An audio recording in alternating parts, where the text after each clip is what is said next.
Good afternoon, ladies and gentlemen. I welcome you to today's session on wealth creation through the Wealth Academy. Straight away, my name is Jude Aziz. I am a physician assistant by profession, and I work with the Techimantia Polyclinic. But beyond the confines of clinical consultation, I'm also an author, an entrepreneur, a life and business coach, and I also write both motivational blogs and clinical articles. I have a foundation which I run called the People Foundation for Health and Wealth. And in this foundation, I do a lot of amazing projects for communities and institutions when I'm invited. This is what I do, and this is a little you need to know about me. Today, our topic is the new rules of making money. The world is already experiencing a new economic revolution as a result of COVID-19.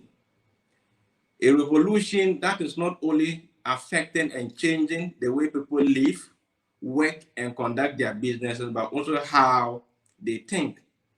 The global labor market is already experiencing rising layoffs as never before in history. Machines are replacing much of the manual labor in most sectors of the economy. Jobs that require performing repetitive tasks are fast becoming automated, thereby reducing the need of the human workforce to the minimum. Technologies that exhibit traits associated with the human mindset as speech recognition and problem solving are fast replacing customer service attendants in most companies. Advanced technologies and other artificial intelligence that perform knowledge-based jobs are also on the rise. And the fear of most people losing their jobs to technology is becoming apparent. Unemployment rates are going to soar high after COVID-19. And believe me, the days of working in manual labor and employment for the majority of the world population is gradually coming to an end. For instance, if you are a young person nursing the idea and plans of working in the bank in the near future as a bank teller, you need to have a rethink. Let me take that again. If you are a youth having the intention of pursuing a program in accountancy and related courses, with a view that one day in the near future you have the opportunity to work as a bank teller, you need to have a rethink. Why am I saying that? Banks are fast replacing their cashiers with teller machines. Newer machines now accept cash deposits.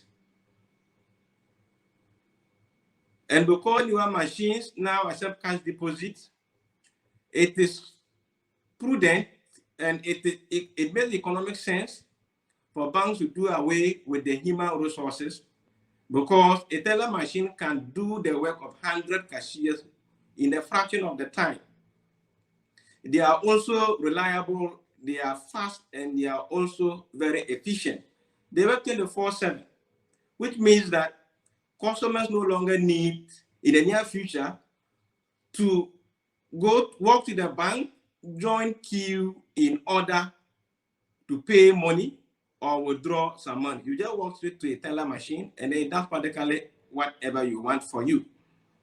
Banks, supermarkets, big businesses are also doing away with their sales clerks and are now shifting to currency counting machines. currency counting machines are able to detect fake currency and are able to also do away with most of these human-related errors that we encounter in sales. Look at what is happening in the telephone companies. Each time you call a telephony help desk, the voice you hear instructing you how to perform your task to resolve your issue is not a human character, it is a fictional character. And ever since fictional characters were introduced to replace customer service attendants, no one has complained about these fictional characters being rude towards them or unable to guide them to resolve their issues. When I was learning how to type the computer, it was a fictional character that taught me how to navigate my way with a computer keyboard. Mavis Beacon. Mavis Beacon gave me all the time and the tutorials I need, and I can now navigate my way with a computer keyboard. That is artificial intelligence. So the world indeed is fast changing. Unfortunately, many people who are still struggling financially today haven't realized this fact. They still rely on old and outdated strategies in an age that works on a new set of rules. We will begin our journey into wealth creation, and I will help you to understand how human economies evolve to this present age. I will also be helping you to understand the drivers of the previous economy, the present, and the fast emerging economy. And of course, we will also be touching on the sort of skills, employment, and work we need to engage in order to be successful and then wealthy. I'll be showing you slides, and as you are listening to me or watching me, I want you to closely pay attention to the slides I'll be sharing with you, and I will be blending both anthropology, history, and then human and archaeology to create a vivid picture of how everything began.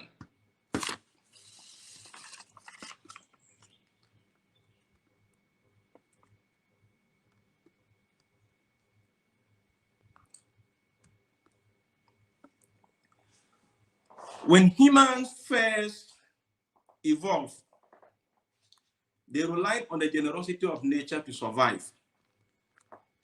Our early human ancestors didn't have to work the land, they didn't have to grow crops, rear animals, or even worry about what to eat tomorrow or the next.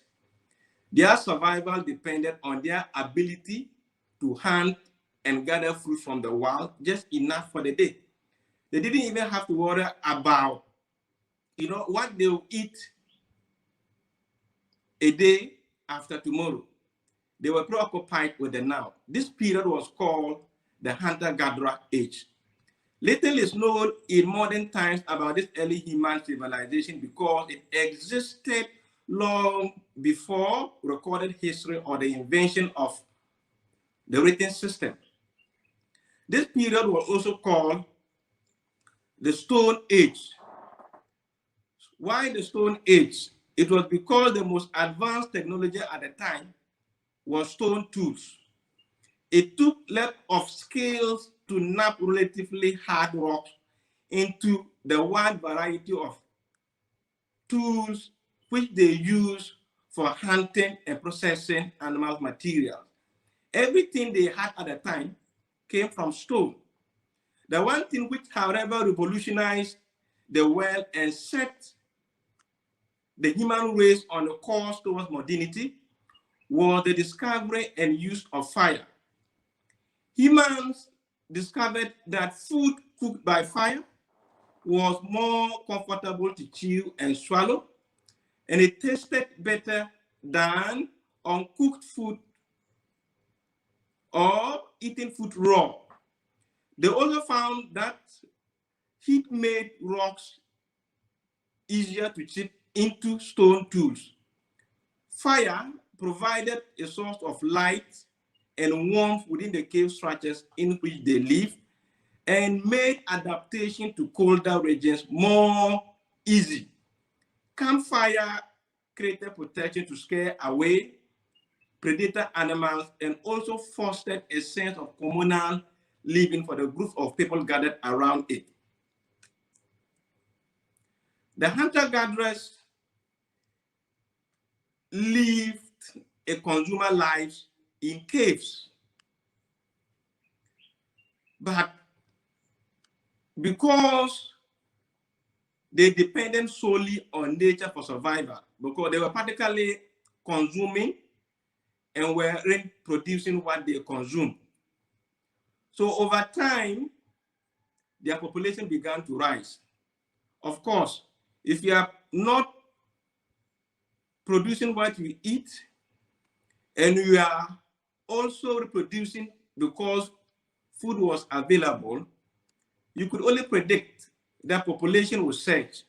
And that's what happened in the early human revolution. As the population began to soar high, it led to overdependence on their local food resources, even when food was seasonally abundant. In some areas, food shortages forced them to search for subsistence outside their local environment. They had to leave behind their cave structures and now live in small groups called tribal units.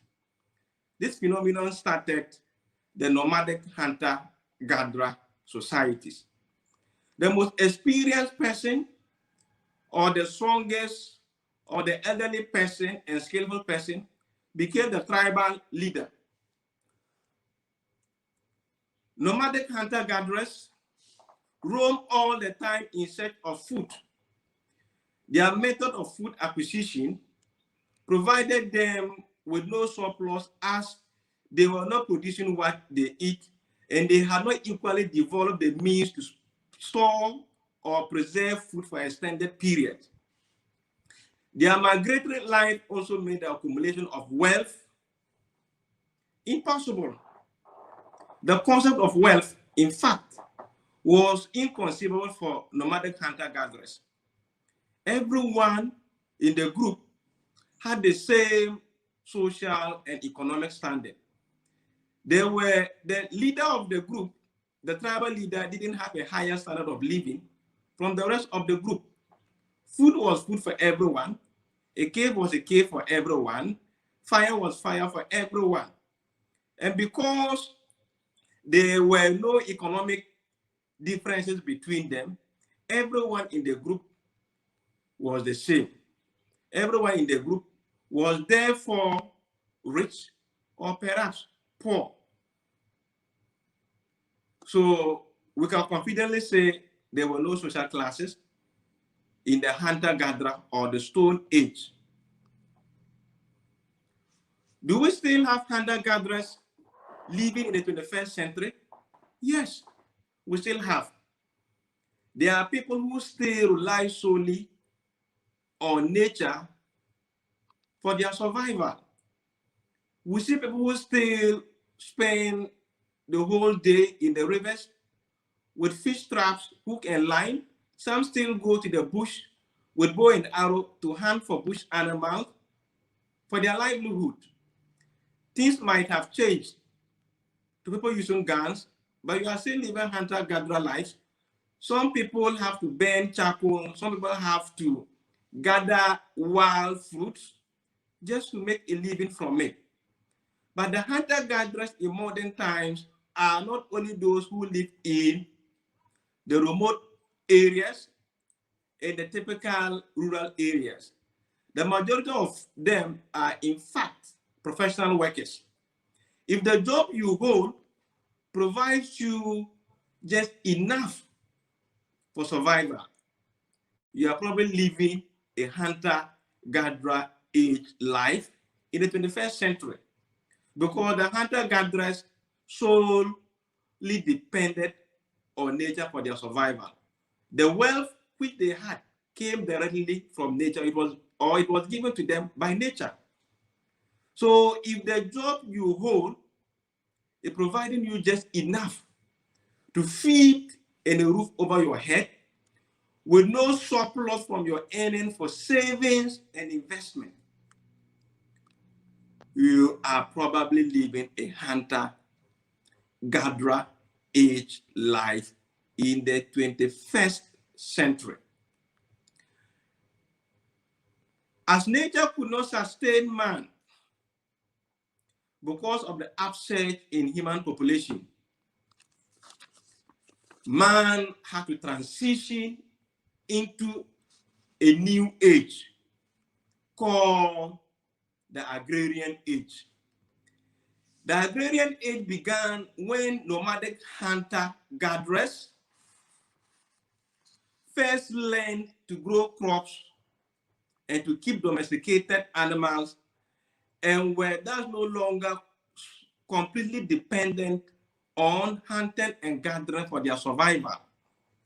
The transition from the constant search for food economy to animal rearing and then crop cultivation enabled the once nomadic hunter-gatherer societies to build permanent villages that practice through agriculture.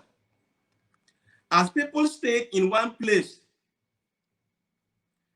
to protect their crops and animals, they had the time and the luxury to pursue specialized crafts such as basketry, poetry, weaving, and then tanning to produce leather products. But as villages grow into more complex societies, land became the most sought and most valuable commodity. Not just any land, but fertile land, arable land, agricultural lands, land that they could actually cultivate crops, and lands that have enough pasture for their animals to graze. As land became more valuable, tribes started fighting against their neighboring tribes in order to expand their territories. As complex societies grew even bigger into towns and then city-states, this city-state would often declare war with other city-states or join forces to build empires and then kingdoms. At this point in human history, the struggle for land became a struggle for power and then glory. Kingdoms and empires formed because of land. They were fighting to expand their territories. You might have heard of the Assyrian kingdom, you might have heard of the Roman kingdom, the Babylonian kingdom, the Greek kingdom founded by Alexander the Great. Even within the African context, you've heard of the Mali kingdom, the Songhai kingdom, the Mali Empire, the Songhai Empire. All those kingdoms came about during the agrarian age in order to have more land.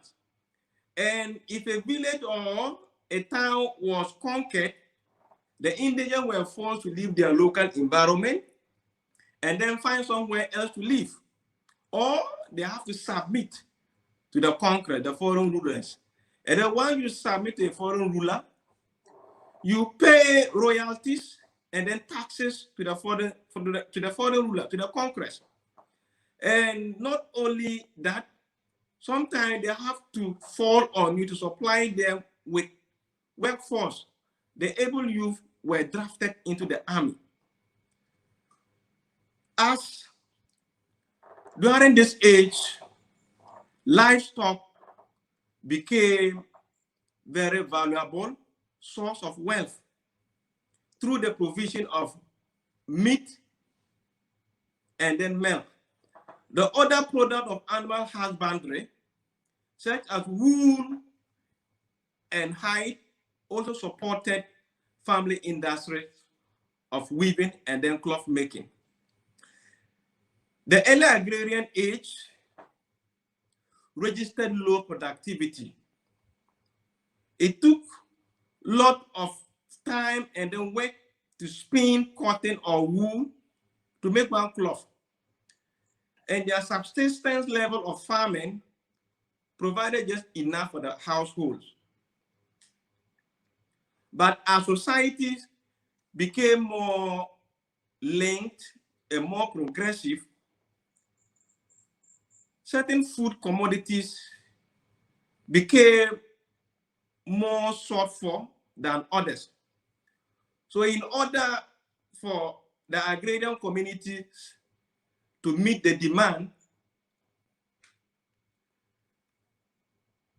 households had to increase their subsistence farms to large farms that provided surplus which they could trade. But at the early stages of the agrarian revolution, money had not come into human lives. They traded by barter. It was a good way to trade. Barter system involved the exchange of goods or services for similar products or services with similar value. Sorry. Barter system involved the exchange of goods or services with other products or services of similar value. For instance, a handful of ginger for a handful of pepper was a fair trade. But as societies became more complex, there appeared a problem. Those who bartered sometimes couldn't agree with the value of exchange.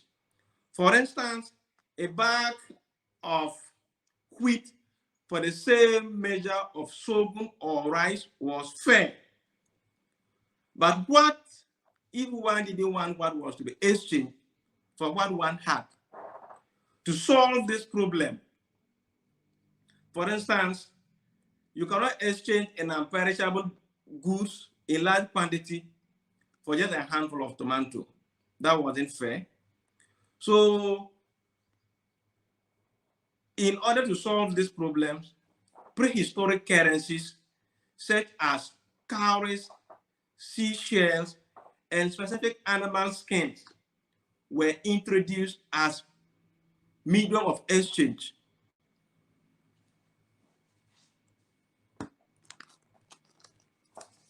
The agrarian age transitioned into the Bronze and Iron Ages when humans started crafting tools from metals. Bronze was copper was the first metal discovered in history, but it was rather a soft metal and therefore wasn't suitable for the crafting of metal tools. It was later discovered that by blending copper with tin, one obtains a harder alloy called bronze. Bronze crafted tools became an improvement over stone-based tools, but was also later replaced by iron. The shift from bronze to iron wasn't because bronze is harder, wasn't because iron is harder than bronze in any way, but because iron ore was overwhelmingly abundant. The Iron Age enabled man to mass produce metal tools which improved agriculture and also provided a better and effective weapon than stone tools. Agriculture became somehow mechanized when humans started inventing plow, wheel, and other farm implements drawn by animals. The invention enabled the agrarian economy to perform tasks more efficient as opposed to stone-based tools. For instance, a plow drawn by animal could cover large area of land than a stone tool operated by hand. The agrarian revolution gave rise to two groups of people. But going back, you realize that because they were into subsistence farming and they had to now increase their subsistence farm to large ones so that they will be able to trade by barter. In this barter system, slavery wasn't introduced in the early ages. And what happened was that in order for families to scale up their subsistence farm to large ones, the labor force had to come from the household. So you needed to have more people working on the farms and then tending to the cattle. And since slavery wasn't introduced in this early stage, polygamy came into being as a way to provide the needed labor for the early agrarian community. People started marrying more wives so that they could have more children to provide the needed labor on their farms and then tend to their cattle. And because the sole means to wealth was livestock, females as young as 6 and then 10 years were given out in early marriages through betrothal system. You give your daughter out, and in return you receive more cattle. That was how the agrarian economy started and evolved. But when humans started crafting metal, discovered iron and then bronze and then tin, barter system changed. Humans now started introducing coins into the system. And then coins became an improvement over the specific animal skins, cows, and the other prehistoric currencies. They also later became the sole determinant of wealth. In order to have more of this, it means you needed to have large farms, you needed to have large cattle, you needed to have large numbers of livestock. And as I said earlier, because, and of course, you need to have large workforce. And the workforce would only come from the household. And that was how the agrarian revolution brought polygamy into place to provide that needed labor force. So society was not typically divided into two classes: the rich and the poor. The rich were the royals, the nobles, who owned the pastoral lands and the head and had large families and the workforce. They rode on horses and mules and then camels and then related animals. The poor only owned small subsistence farms and were always at the services of the rich. Who are the agrarians in these present times? The agrarian age depended on the elements of nature to produce. And they prepared for the lean season by building for themselves food barns and silos to protect and to store their harvest. In recent times, people have developed better and broader plans to achieve the same purpose through saving accounts and putting their money in money boxes. But the rich in recent times or in the 21st centuries do not save. And they do not also keep their money in money boxes. Why don't they save And why don't they keep their monies in money boxes? Just as the vast majority of people, yes, who are struggling are who actually have saving accounts and are who actually save their monies in money boxes. The self-made millionaires and the rich people do not do that. Just as in the agrarian age, bandits and then animal pests could ravage the farmers' investment, in the present age, we have economic pests in the form of expenses, insecure investment, and a weak banking sector regulations can actually ravage the savers' investments. So the rich, rather than save, they invest. And they take it a step further by protecting their investment with insurance. And the rich, rather than having saving accounts, they operate with business and investment accounts. Humanity had to evolve into another age. And this age was called the Industrial Revolution. The Industrial Revolution started when major technological breakthroughs changed how agriculture, manufacturing, and trade in the agrarian age used to be. The period began with the invention of machines, steam-powered locomotives, and the discovery of energy resources.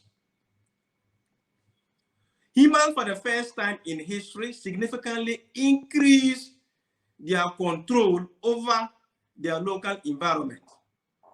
Machines were now performing much of the manual labor. Agriculture became more mechanized and diversified as power-driven tractors, plows, and harvesters covered large hectares of land done by hand or a farm implement drawn by animal. Mechanized agriculture enabled man to now produce food in abundance and also shifted farming practices from subsistence and medium-scale farming to large farming or plantation farms. Irrigation systems and efficient farming practices using agro-based chemical and then pesticides also came into play during this new revolution. The revolution led to a dramatic and unprecedented way in manufacturing. Before the Industrial Revolution, manufacturing were done entirely by hand and in homes. But with the shift in electric and steam-powered engines, factories were producing massive amount of goods that sold cheaply and then quickly. Refineries were in place, textile mills were in place,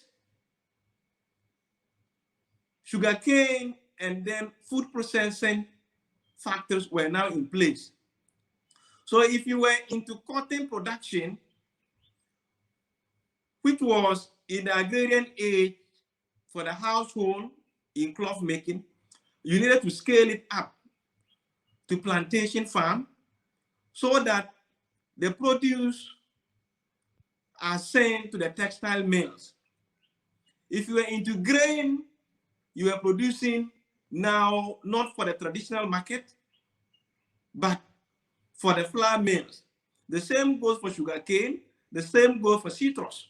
If you're in the citrus production, the ultimate goal, was for this citrus to end in the fruit processing factories. Okay, so urban, yeah, whether in the animal husbandry, you need to scale it up so that you could provide enough meat to the canaries. And as such, urbanization started. Urban life and working in a factory was more comfortable and profitable than working on the farm. This development made a lot of the youth to change their workplaces.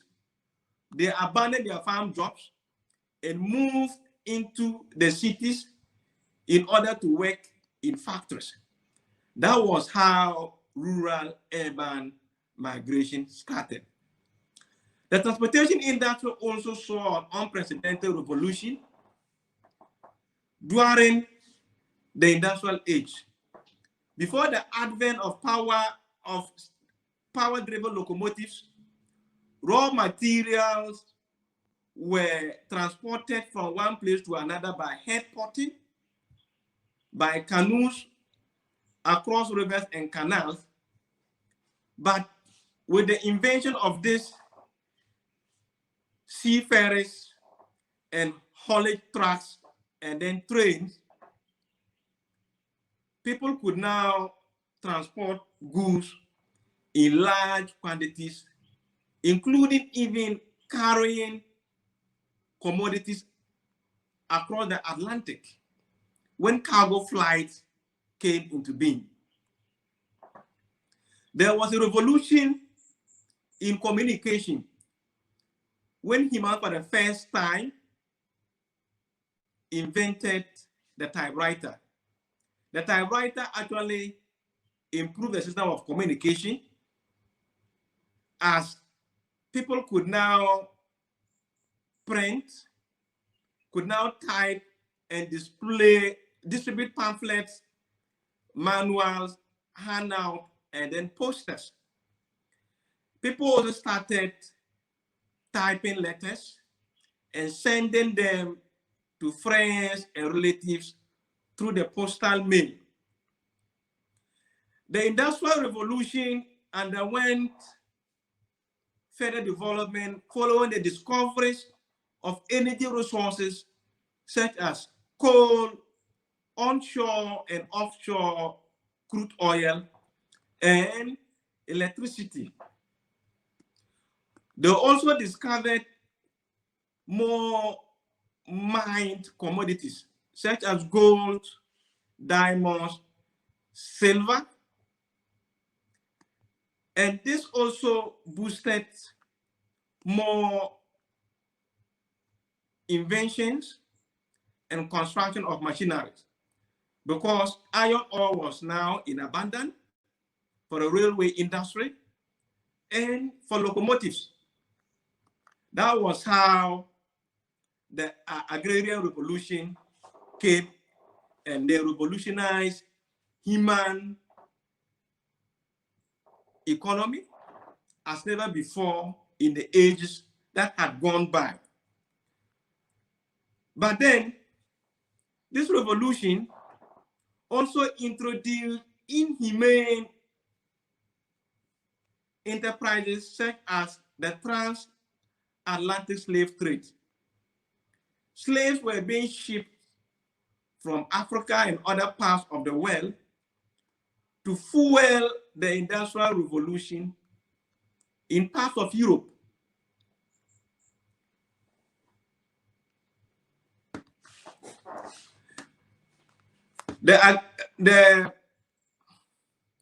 Yes, in parts of Europe. So, yeah, the Industrial Revolution also created the educational system. And it is something most people do not know, and there's something I need to actually elaborate on. But before I'll delve into that, let me take it in this angle.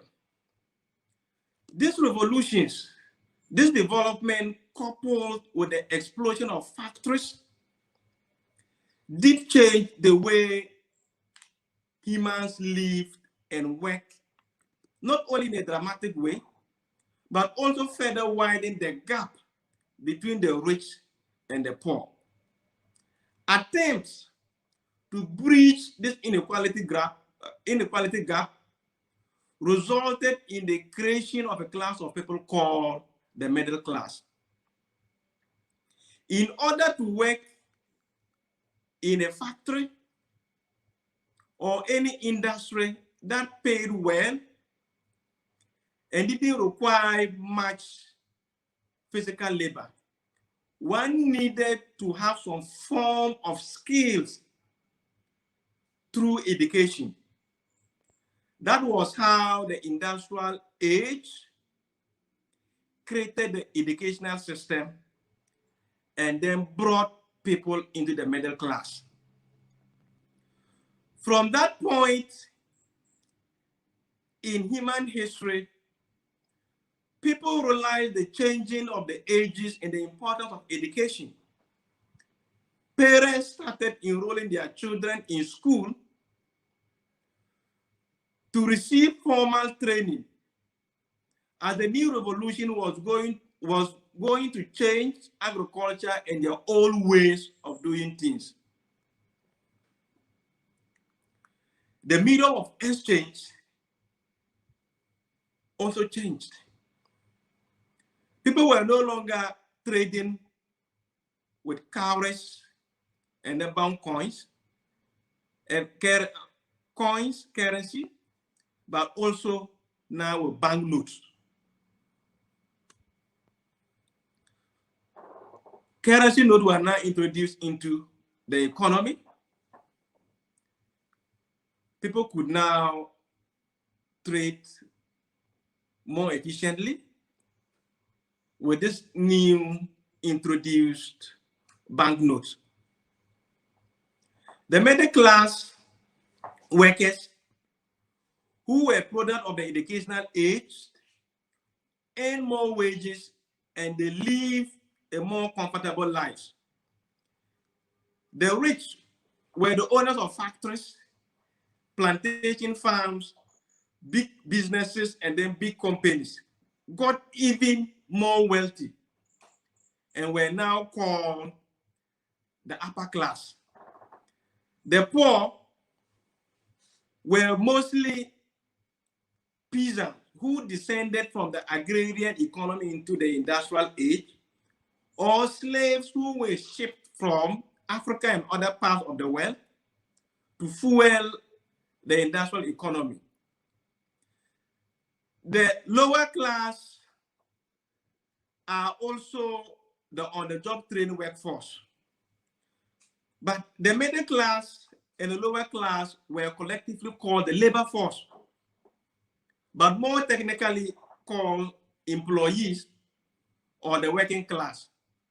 The reason they are called these names is because they have to work hard both physically and mentally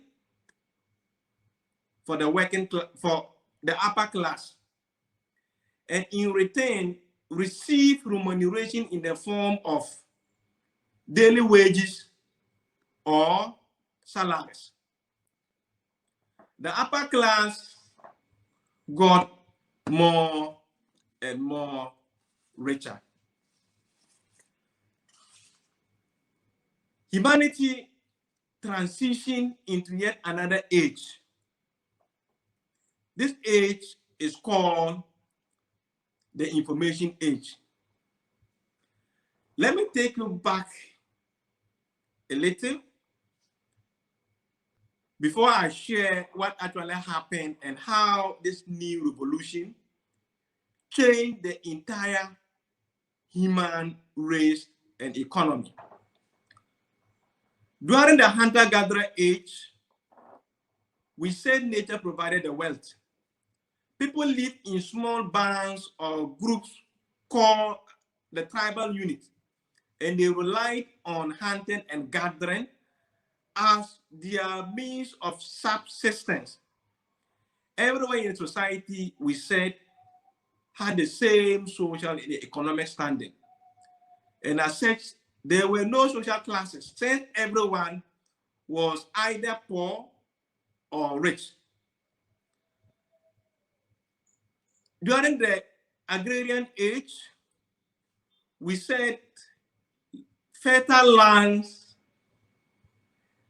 pastoral lands, and animal husbandry were the means to wealth. If a land could not support animal growth, could not support plant growth, or have an all-year water supply and enough pasture, nobody needed it.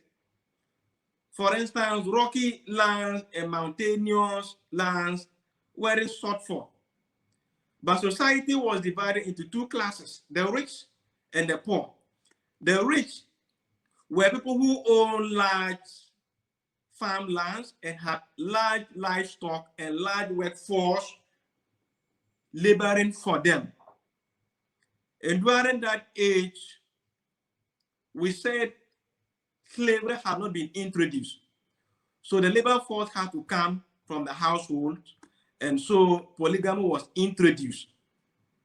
The poor were basically peasants who still relied on subsistence agriculture and had little or no surplus to trade by barter. When the industrial age began, everything changed. Agriculture was no longer the sole means to wealth, but also factories, mineral mines, plantation agriculture, commercial animal husbandry, big businesses, and foreign trade. And society had three classes of people: the rich, who were the owners of the industries, and they actually controlled the industrial economy. We also had the middle age, the middle class, who were products of the school system. You know, the school system was an industry that was actually created by the industrial age to provide the needed workforce or the skilled workforce for the industrial economy. The school system was an industry, just like how slave trade was an industry. It was a big market, the slave market. And the poor during the industrial age were descendants of the agrarian economy who didn't have formal education, who never went to school, and were actually trained, given the on-the-job skills, or slaves who were brought in from other parts of the world into parts of Europe. The industrial age was succeeded by the information age, which completely revolutionized human socio-economic development as never before in history. Before modern information and communication technology came into our lives, communities had their own way of sending messages to one another, even across great distances. Drum beating town criers were the usual messengers community used to disseminate information. I'm taking you through history for you to understand how the information age came about and why certain skills are no longer relevant or have gone through some transitions and no longer reliant for people to use to generate wealth in these modern times. Drum beating and town criers were the usual messengers in the communities. Sometimes messengers had to travel over long distances on foot or on horsebacks or other means of transport to get important verbal and scripted messages across. The ancient civilization used trained runners to deliver messages quicker. When the Persian army landed on the coastal plain of Marathon, the Athenian generals enlisted their best runner, Philippides, to send word to Sparta about the invasion and to ask for their help. Sparta was known for its military prowess. And before Greek became a unified Greek, the Greek cities were actually independent. They were actually independent and economically independent state. Let me put it that way. Before Greece actually became a unified state. So when Persia invaded Athens, one of the city-states in Greece, they needed help from the Spartans. So they enlisted their trained athletes to send word to them and to ask them to help. When Philippides got to Sparta, the Spartans were in the middle of a religious festival that forbade mobilization for war, and therefore could not make it to the battlefield on time to render their help to their fellow Greeks. So Philippides, who ran a distance of 140 miles from Athens to Sparta, had to make another 140 miles journey back to Athens with the sad news that the Spartans wouldn't be making it to the field of battle on time. The Athenians, rather than standing down or defending their cities, decided to launch an attack on the Persian army. And even though they were outnumbered by 4:1, they were able to defeat the Persians. And as the Persians retreated to sea, they headed towards Athens with a view to attack the city before the Athenians could return from Marathon.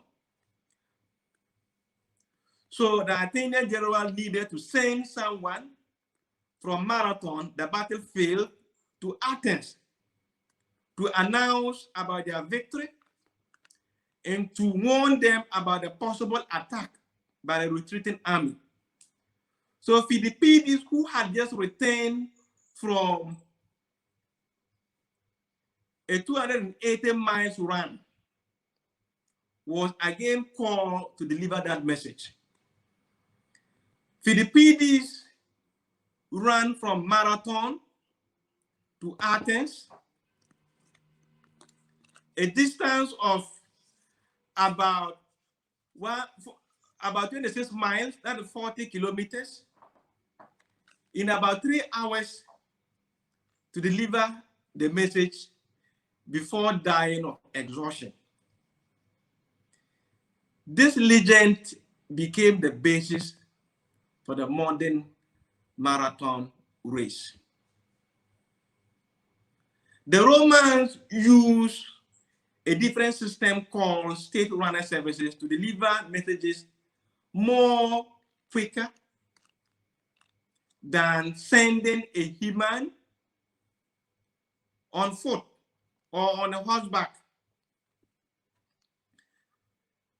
Rest houses were placed at convenient intervals apart from each other so that messengers could swap their tired horses so that messages could get to their intended destination quickly. The Persian civilization used homing pigeons to deliver messages more quickly than humans. The patient would often carry the messenger pigeon to destination where they would then be attached with notes and then set free. Pigeons, due to their innate homing abilities, would naturally fly back to their home where the recipient can see the message and then read it. The military soon adopted this practice as a reliable way of sending messages from the battlefield to their respective military headquarters. Smoke signals were also one of the earliest forms of long-distance communication.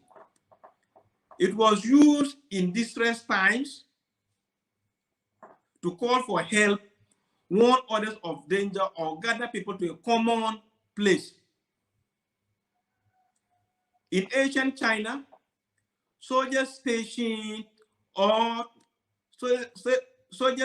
the high walls used columns of smoke set in their towers to warn of enemy presence. It was faster and more immediate than sending a soldier on foot or on a horseback. Smoke signals are still used today in rescue and military missions. These methods were effective in long-distance communication, but had their limitations, such as the length of time it takes to send a message and then get the feedback. If you needed to send a piece of message to different people in different locations promptly, it was quite impossible to use a town crier, a runner, a carrier pigeon, or a smoke signal. It wasn't possible to also use a pigeon, a messenger pigeon. The weather and poor visibility affected smoke signals and then beacons. Falcons were trained to actually nab messenger pigeons that were delivering messages from battlefields.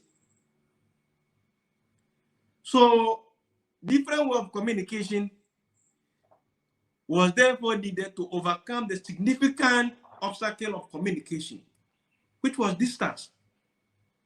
Humankind in the 1800s got a sigh of relief, a breakthrough that did not only improve the existing forms of communication, but actually laid the foundation that led to later innovations. The information age started with the invention of the telegraph in 1837. The telegraph system uses codes known as the Morse code. The Morse code. So if you are transmitting messages through the telegraph system, the system uses a transmitter and a receiver, where messages are sent from the transmitter and it appears as marks on a piece of paper, and it needed to be interpreted back to English by the telegraph operator. It was the most reliable at the time, but it also had challenges. The Morse code required somebody to interpret the codes back into English, and only one message could be sent at a time. The Morse code also uses transmission lines or cables. So if you needed to send messages to different people in different locations, all the recipient needed to have transmission cables connecting them to the sender. And this development made most urban places to be littered with overhead wires. And of course, another limitation is that places that didn't have transmission lines means they wouldn't enjoy this system. Then the facsimile machine came as an improvement over the telegraph. The facsimile allowed documents containing text and then pictures to be sent through wires. It was also immediate, but then it had its own challenges, such as servicing and operational cost. It also required a toner and an ink to operate. So different systems needed to come into place. Alexander Graham Bell told the world that he had discovered a way through which humans can send voicemail from one place to another through wires. At that point in time, it was unimaginable to think voicemail could be sent from one location to another. So the whole world said it was impossible. So Graham Bell invented the Bell telephone. The Bell telephone was an improvement over the telegraph and then the facsimile machine. And for the first time in human history, people could speak and be heard instantly over long distance. But it also had its limitations.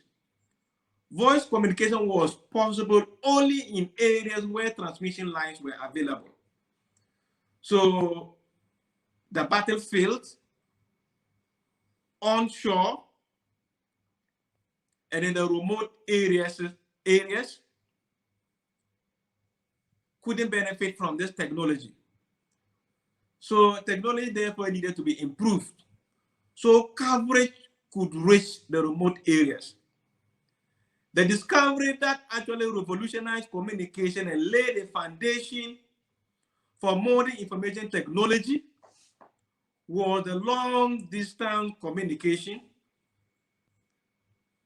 invention by an Italian young man, Guglielmo Marconi. Marconi invented the wireless telegraph, the radio. Marconi told the world that he has also come out with a solution to solve this problem. And with this solution, humans can actually send voicemail. It was an improvement over Bell's telephone. He said his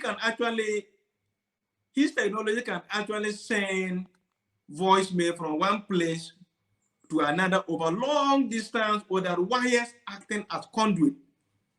It was a welcome news if his technology was possible. Marconi brought the wireless telegraph into our lives. And for the first time in human history, humans around the world could communicate with one another over unimaginable distance wireless. The radio recordings came, the television came, the personal computers came, the internet came into our lives in 1969, and in 1973, mobile phones was brought into our lives. This technology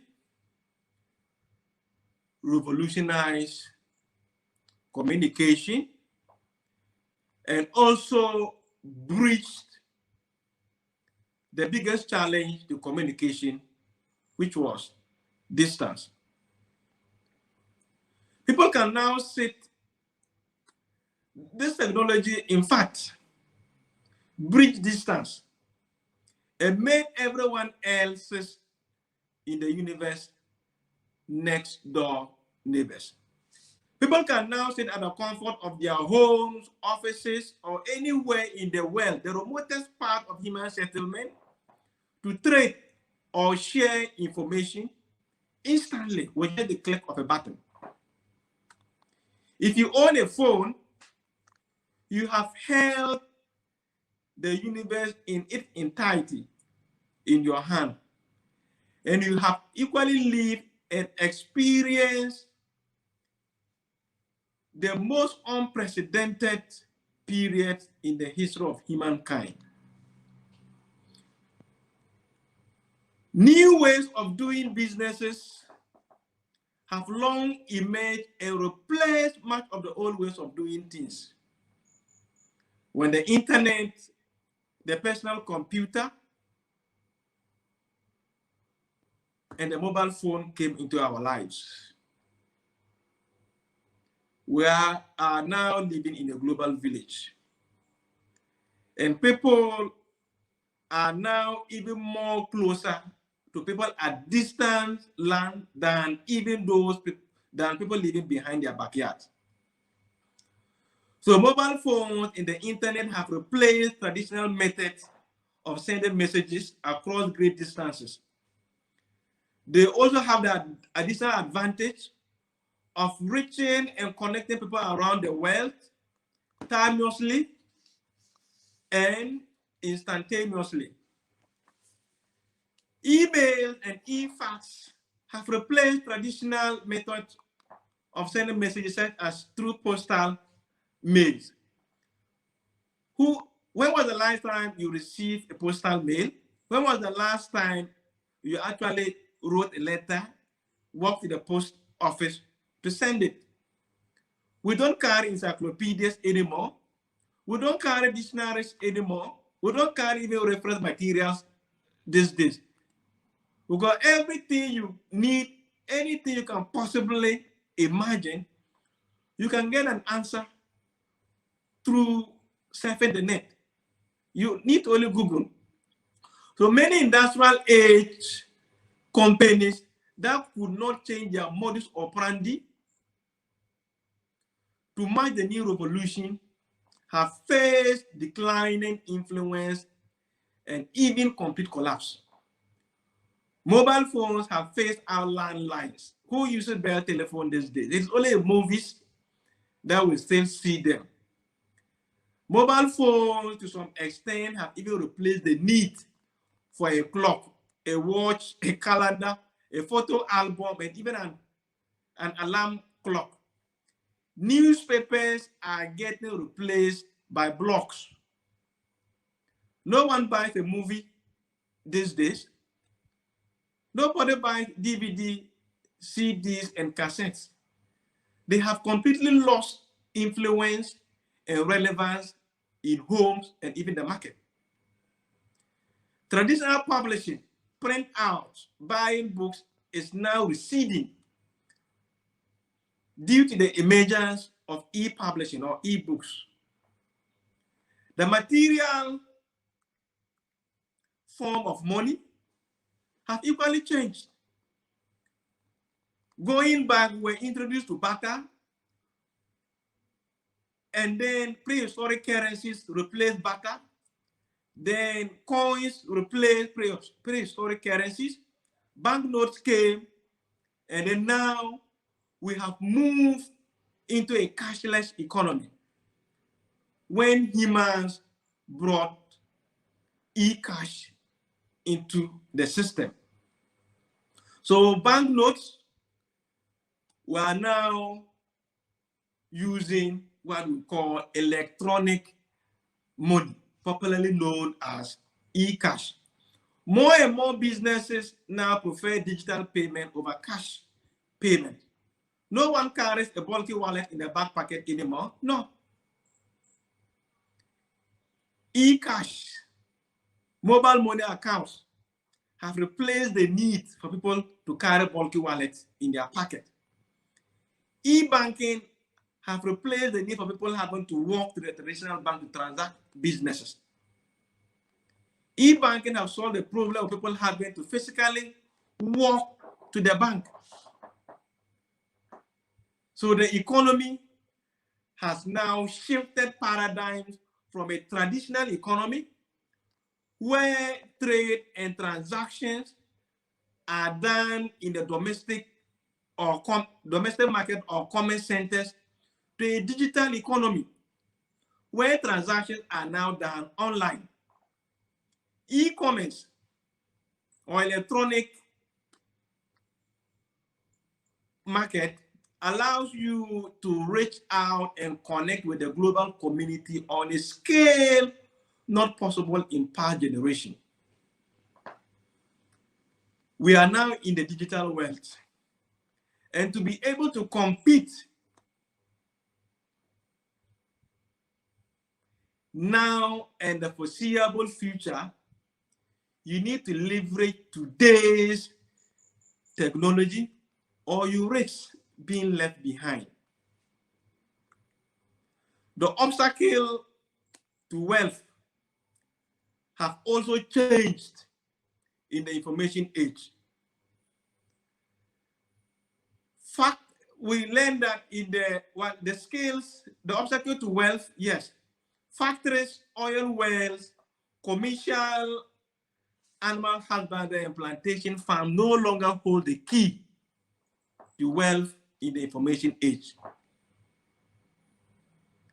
What holds the key to wealth in the information age is information and then ideas. Information is what you need to create wealth.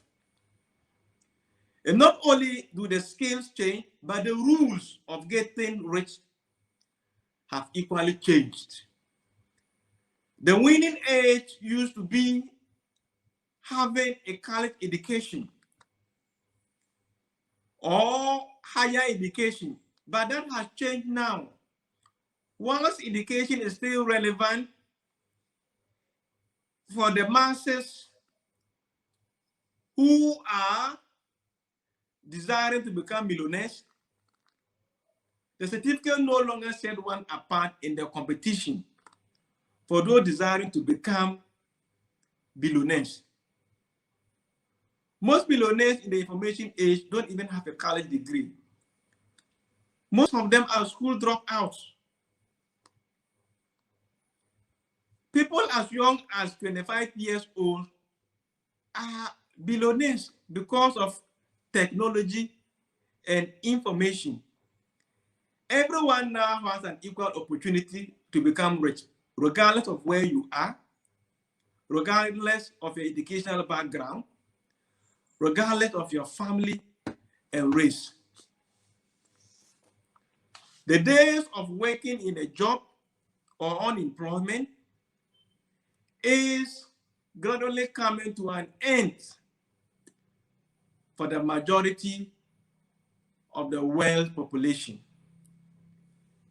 Electronic devices are already performing most of the work unskilled workers used to do in the Industrial Revolution.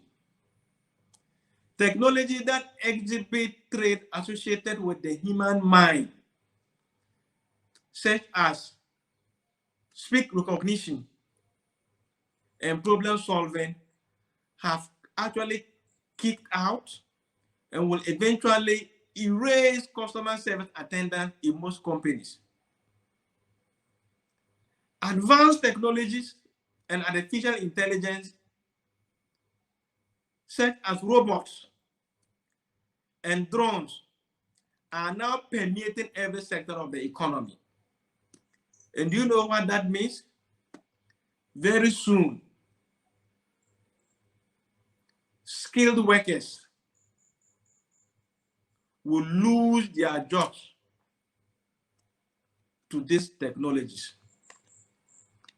Drone services is actually phasing out courier systems in this present economy.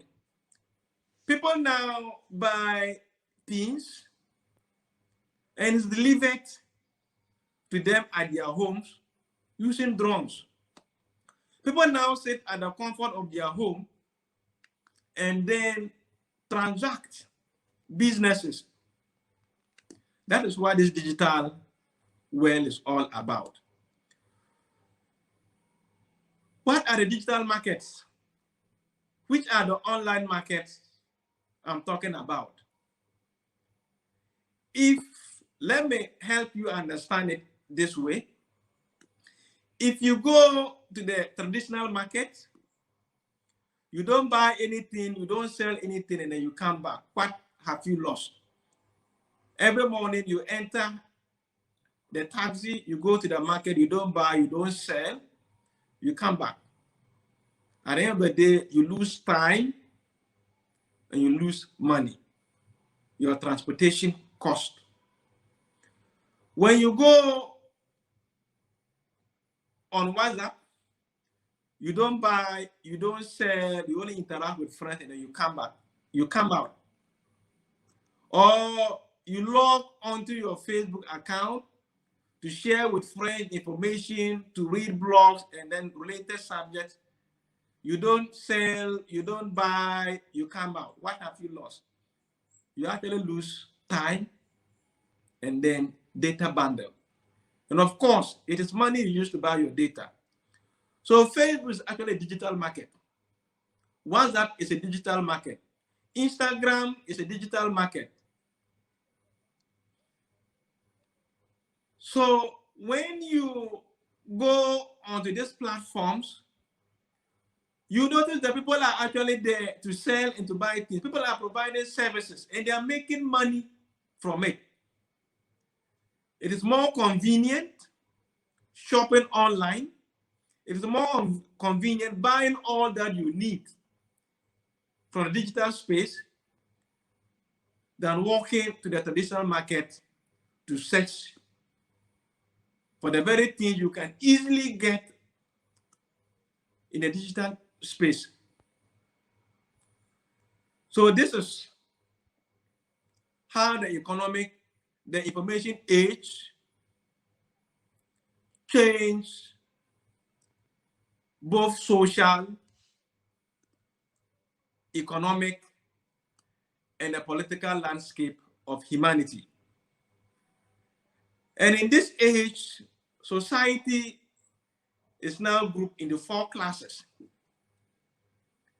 We have the poor, who still are the hunter-gatherer societies in modern time, or the agrarian age society still living in this new economic dispensation.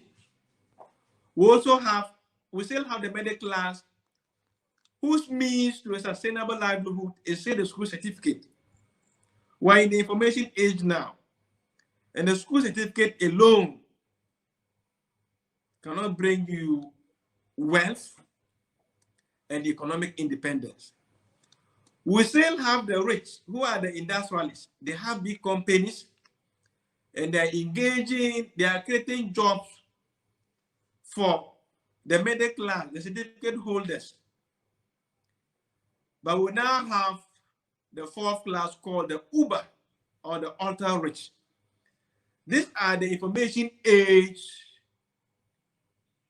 billionaires. They are using technology to actually sell their products, to actually reach out to the masses. And technology is helping them do things more efficiently. These are the economic revolution of humanity.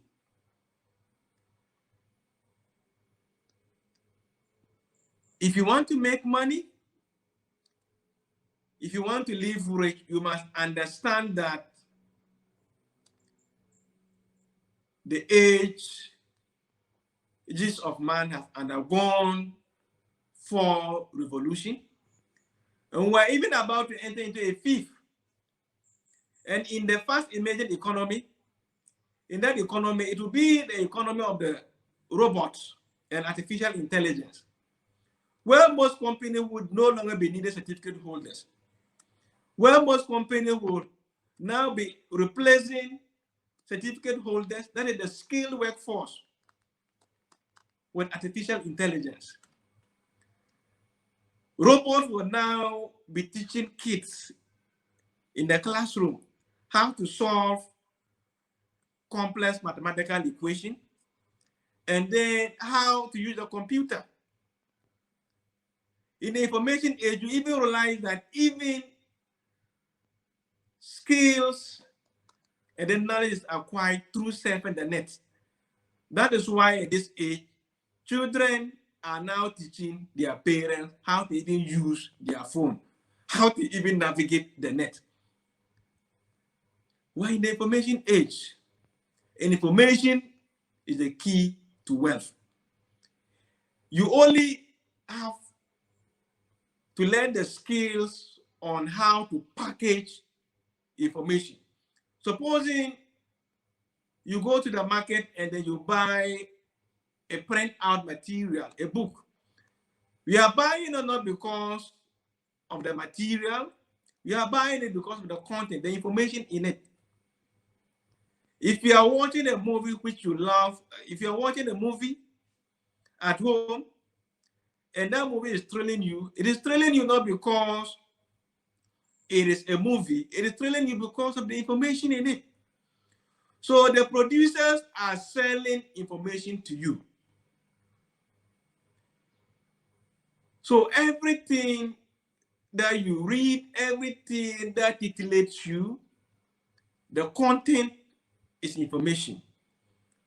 Books are just receptacles, or they are just formats that is holding information that people sell to others. And then when you take to the internet, people tell me that information, you know, information is free. Yes, even on the internet, you can get information for free. But you must understand that you are using data to access those information.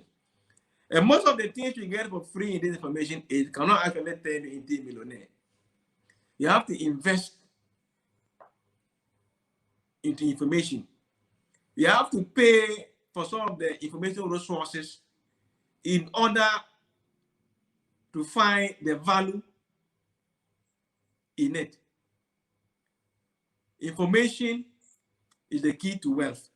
So if you're looking for a faster means to make money, sell information. Nothing sells faster more than it. Movies, comedies, books, the content in them is information. You go to the internet, on social media, whatsoever thing that you get from social media is basically information people are selling out. How to even use the mobile phone, the instructions you get on how to operate a particular machinery is information. And I don't want to believe information is actually free even on the internet. Though it seems like it is free, but people are using it to establish their presence on the digital space and also to induce you to buy other products. Maybe not now, but later when they have built enough audience, they will now start selling products to their wealth. So these are the things you need to know about the 4 economic revolutions of human race and the drivers of the individual economic revolution, and then why some of these drivers are no longer relevant in this present economic dispensation. I thank you for making time with me, and I look forward to seeing you and to sharing the skills, the work, and the employment you need to engage in order to be rich and wealthy in this present economic dispensation and the fast emerging economy. I thank you for the time. Bye-bye.